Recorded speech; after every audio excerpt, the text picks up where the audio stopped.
উৰিয়ামঘাটত অগ্নিকাণ্ডৰ ঘটনা হয় উৰিয়ামঘাট অঞ্চলৰ লক্ষীপথাৰ গাঁও মোৰ গাঁও হয় এই ঘৰত আজি হঠাৎ শৰ্ট সাৰ্কিটত জুই জ্বলি যিমান সা সম্পত্তি আৰু যিমান বস্তুখিনি আছিল গোটেই উৰিয়ামঘাট লক্ষীপথাৰত ৰত্ন নামৰ ঘৰত শৰ্ট সাৰ্কিটৰ ফলত সম্পূৰ্ণৰূপে জ্বলি শেষ হৈছে পথাৰত খেতিৰ বাবে সকলো পৰিয়াল লাগি থকা সময়তে জ্বলি যোৱাৰ বাবে ভগৱানৰ কৃপাত কোনো ব্যক্তি ক্ষতি হোৱা নাই বুলি জানিব পৰা গৈছে এজনী কণমানি ছোৱালীয়ে তৃতীয় শ্ৰেণীত পঢ়ি থকা সম্পূৰ্ণ কিতাপ বহি ঘৰৰ নথিপত্ৰ সাঁচি থোৱা টকা অলংকাৰ জ্বলি শেষ হৈছত এতিয়া পৰিয়ালবৰ্গৰ লোকে অসহায় হৈ পৰিছে সেয়েহে বিধায়ক বিশ্বজিৎ ফুকন ডাঙৰীয়াক পৰিয়ালবৰ্গই সহায় আগবঢ়াবলৈ অনুৰোধ জনাইছে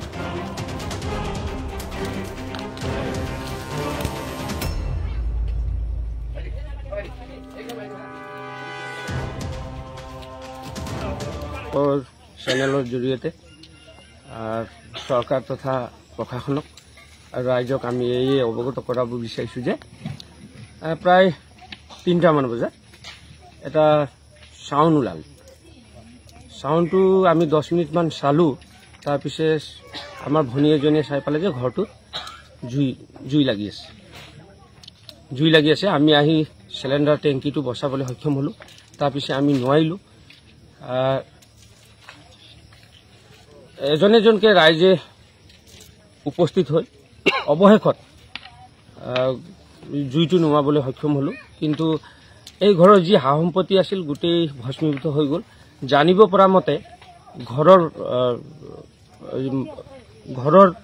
মহিলাজনীয়ে কোৱা মতে কেছ ধন ধৰক আপোনাৰ আজি যিটো খেতি হৈ আছে খেতিৰ কাৰণে যি কেছ ধন 50,000 টকা যা যোগাৰ কৰি থৈছিলে সেইটো ভস্মীভূত হ'ল তাৰপিছত নথিপত্ৰসমূহ যি আছিল কাগজপত্ৰ সম্পূৰ্ণখিনি জুইত যা গ'ল ইয়াত আমি একোৱে বচাব নোৱাৰিলোঁ আৰু কণ ল'ৰা ছোৱালী এজনী আছিলে ইয়াত তাই কথামপি ৰক্ষা পৰিল তাই উৰিয়ামঘাটৰ পৰা ধৈৰ্যন বৰুৱাৰ report the north east times